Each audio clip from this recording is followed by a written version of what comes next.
Yeah, thanks, Paul. Thanks, everybody, for being here tonight. Obviously, disappointing loss. Reoccurring theme in 3 games this year that we've ended up on the short end. We've beaten ourselves.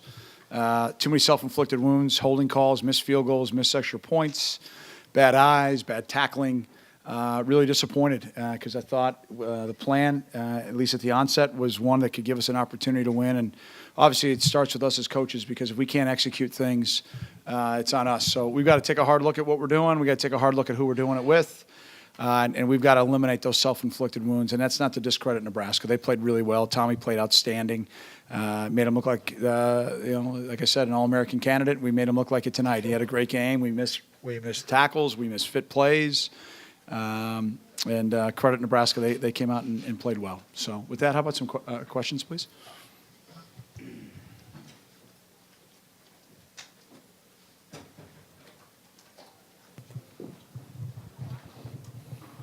Coach, you mentioned it with the tackling and stuff like that, but how much of what happened with your defense in the second half was Nebraska being really good, and how much of it is you guys with the I don't think there were a whole lot of plays that we couldn't have stopped. I just didn't look like we executed. It looked like we fit things wrong. It looks like we stayed Velcro to blocks. It looks like our secondary support was taking bad angles and missing open field tackles. That's what it looked like from the boundary. What'd you think of the offense as a whole tonight? And it seemed like Clayton did some good things, but then the interception toward the goal line there was costly. Yeah, we need to have the receiver cross the safety's face, and he stayed outside. So, Clayton, that's obviously on both those guys. It's Clayton trusting the receiver is going to be where he needs to be, and it's a receiver crossing the face of the safety. So, obviously that was a big penalty, or big interception. That was huge.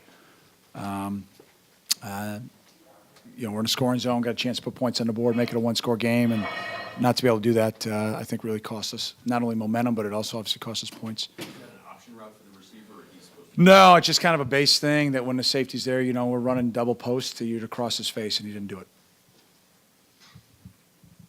Vince, you caught a couple of breaks when they had some miscues at the goal line.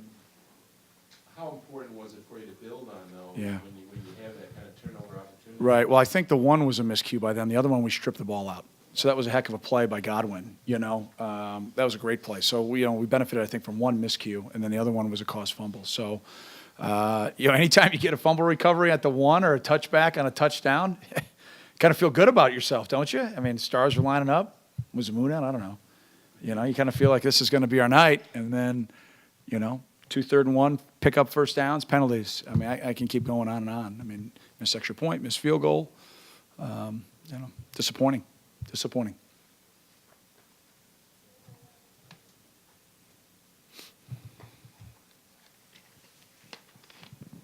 How much of the lack of experience in the secondary hurt you tonight, playing a pretty deep coverage off the line and that sort of thing? Yeah, it looked like we were flying out of there on the short throws, and it looked like our eyes were bad on the deep throws. That's kind of a bad combination. So I don't think it has anything to do with experience. I think it has to do with trusting yourself. You got to go do what we do. Go trust what we talk about technique-wise. Go trust your eyes. And, we're going to have to look at a lot of guys. We're going to have to look at a lot of their performances very, very hard. We've got to obviously play some more guys. We've got to play some more people because we're getting that's one position, but there's multiple that we need to get to play better. And number one motivator to me is opportunity. You give guys opportunity to play, and we'll continue to compete through practice, and the best guys will start and the best guys will play. Coach, Austin had another big game. He has more yards in 4 games than any player had on your team last year. What does that say about the difference between this year's team and last year's team? Well, we're 1-3, so I appreciate his stats. Don't really care. Stats are for losers, Paul. So I'll continue to make sure that that's something that's stressed by me. The only thing that matters is winning. And we're a 1-3 football team, so I'm happy for him, and I'm happy we're throwing it better. But not to be successful on the field is what it's all about. And it says 24-13. I could care about individual stats. We've got to find a way to win. As you look at this, You're going to get demerits. Oh, I'm sorry. That's all right. Go get it from this side. oh, we got a microphone. Oh, Yeah, sorry. that's okay. Okay, got it the right way. I know. As you look at this first 4 Yeah. homestand, what's been maybe the biggest disappointment or surprise? Sure. Yeah, for well, I you? think the biggest disappointment is 3 losses. 3 games that if we play the way we're capable of, frankly, I think we have an opportunity to win all 3, and we didn't. And so that starts and ends with me. I'm going to look hard at why we're not playing and executing consistently. Are we asking guys to do too much? Are we thinking out there? You can make an excuse for young guys. You go out with the ones, you're expected to perform. And if you don't perform, then you don't deserve, and you don't deserve the right to go back out there as the one. So, we've got enough now. We're, 4 games in. There's enough evidence on tape of who we are. And right now we're a very inconsistent football team, and that falls squarely on my shoulders. And I'm not going to pout. I'm not going to feel sorry for myself. The only way I know how to fix it is to go out and do it. Go out and practice it. Go out and fix it. And then when we get out in Iowa City, we've got to perform, and it's going to be tough. And it's going to be an awesome environment. They've got unbelievable fans. It's going to be an incredibly huge challenge for us. And if we don't go out there with the right attitude and the right preparation, we'll get our fannies whipped. We'll get crushed. So these guys better figure it out pretty quick. They better walk out of the locker room. They better hug whoever they love. They better go to bed, and they better wake up, and they better get ready to get their rear ends coached off this week, because that's what's going to happen. Because I'm not going to sit here and I'm not going to take it, and I'm not going to accept it. So they better buckle it up. They better start hydrating right now. It's not acceptable the way we're playing. So it starts and ends with me, so I'm going to fix it. Coach, the defense gave up over 300 yards on the ground. Yep. And almost about half of that was from Tommy Armstrong. Yep. What was he doing? What were they doing on offense, sort of with their option plays to sort of keep your defense on their heels? Yeah, nothing that we didn't practice. Yeah, they were running just a zone read option with the super back or their tight end coming back across the formation. Looked like we just didn't fit it right. So it's mind-boggling to me. We did it right all week in practice. So again, I got to look at it. I got to look at why when I watch the tape tonight, and I got to come up with a plan. I got to fix it. So. Had a rough day. Does the offensive game plan kind of change when you can't trust your kicker that much? Yeah, well, that job's obviously wide open now. We'll see how the week goes this week. We can't leave 4 points out there. That obviously changes the game. We're sitting here 24-17. It's a totally different game. Totally different game going down the stretch. And so that can't happen. The inconsistency there is obviously really hurting us. He's doing a great job kicking off. So he'll continue to have that job. But he and Matt will battle it out here this week, and, to the victor goes the spoil. Whoever wins it gets a chance to go out there and kick field goals and extra points for us.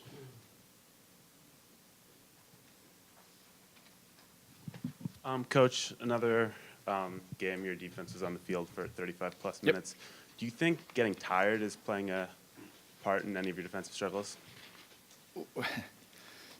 Well, to be really clear, if you're out there that long, you're going to get tired. There's no way to not get tired, right? When you really think about it, you're out in the field way too long. So I don't think that's a factor in why we're being out there that long. Does that make sense? I think that's a byproduct at the end of the game. When you're out there too long, that's what's going to be a natural reaction for being on the field for 35 minutes. So, they were 7 out of 14 on third down and 1 out of 1 on fourth down. So they were, 8 out of 15? That's not good enough for us defensively. We want to be in the 70 percentile. But you flip it over, and we're 5 out of 16 when you include third and fourth downs, right? So there's the problem. We're not playing good team football. We're not getting off the field on third down, and we're not sustaining drives by picking up third downs. Does that make sense? So that's what's going to happen. We're playing as many guys as we possibly can. You see the rotation. You see guys going on and off the field. I think the byproduct at the end of the game of being on too long is you'll wear down. But that wasn't the difference in the game, if that makes sense.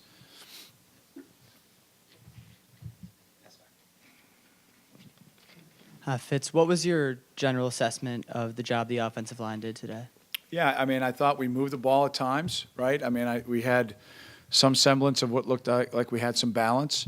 I'll have to look at the entire tape before I pass judgment, but, unfortunately the narrative goes down that we had 2 third down conversions that are going to keep drives alive that we get holding calls on.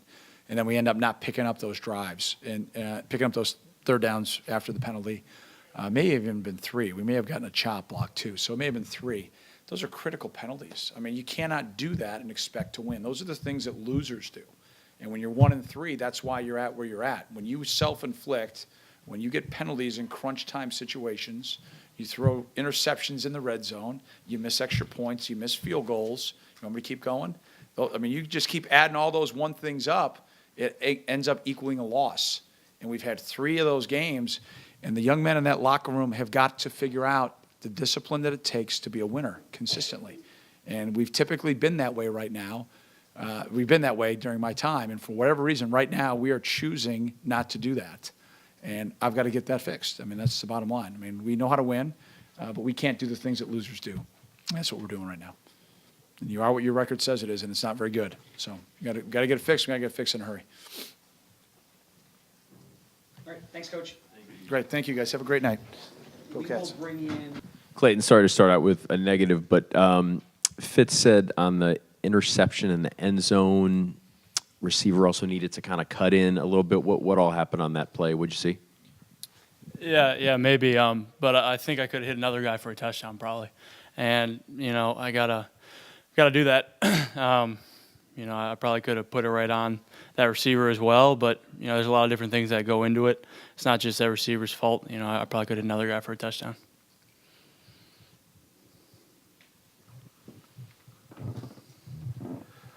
For both of you guys, what's the mood on the team, and where do you go from here? I mean, you've had some tough setbacks here at home, and now you got some tough games going on the road. How do you sort of regroup? Well, we're close, and I think as a team, looking at our 3 losses, we're tired of being close. Offensively, we need to finish. Defensively, we need to put a whole game together. I'm telling the guys that we have to come together stronger. We can't let this break us. We can't let these losses ruin our whole season. We can't throw in the towel. We're going to focus on going 1-0. We're going to learn from our mistakes, but we're going to look forward. We have to keep pushing. Follow up on that. What is the key to finishing on offense, finishing drives, finishing games? I think for offensively, it's just mental toughness. Getting deep into a drive, we have to lock it in, and it begins with the receivers being on the same page with Clayton. And I think we had a lot of great preparation this week, but mentally we just have to. Winning a Big Ten game is hard, and I think we could just get tougher in the head game. So.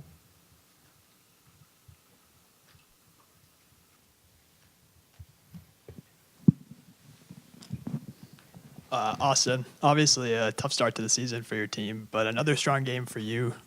Not that you're really thinking about your performance over the teams, but what's been different for you from a year ago to now that's kind of really helped you turn it on? I think a whole year, a whole offseason with Clayton, all the wide receivers just working together with Clayton has helped a lot, building chemistry on and off the field. We talked a lot about that preseason, and I think it's starting to show. I think as a group of wide receivers, we're as confident as I've ever seen us. It rivals my freshman year when Demetrius Fields, Rashad Lawrence, Tony Jones, those guys. We have the confidence that's very similar to that. And I think it's not just me out there. I mean, it's 4, 5, 6 other guys that are getting thrown to, and I think Clayton trusts us all, and that's the biggest difference to last year.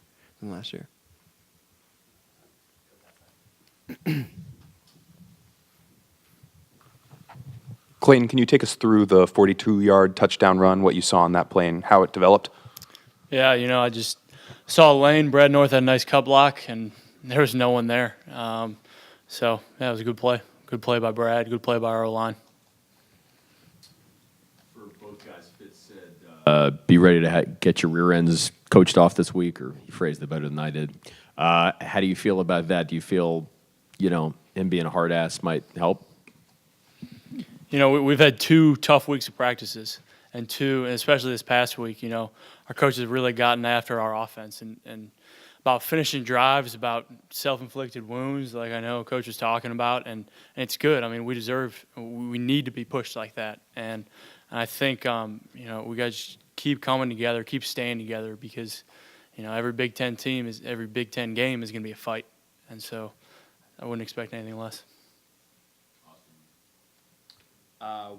Like I said, we have to look forward.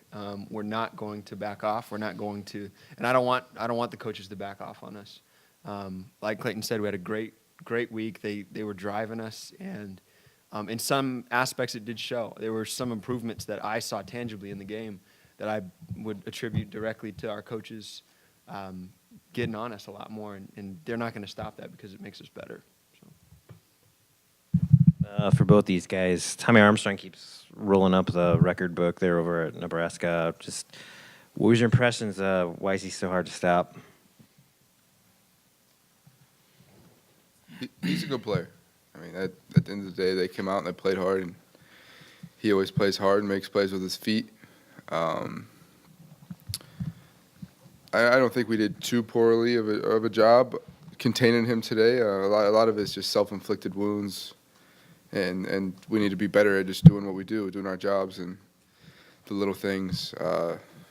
Just going, being aggressive. It just comes back to the little stuff. It's not. Godwin, you guys had a lot of defensive success, especially early last season. What do you think has been the difference from the way you guys were playing last year, maybe the attitude you guys were playing with last year, to what you guys are doing so far this year? I mean, I think it, like Jalen was saying, comes down to preparing the right way. Obviously, we have a lot of new faces, even since the beginning of this season.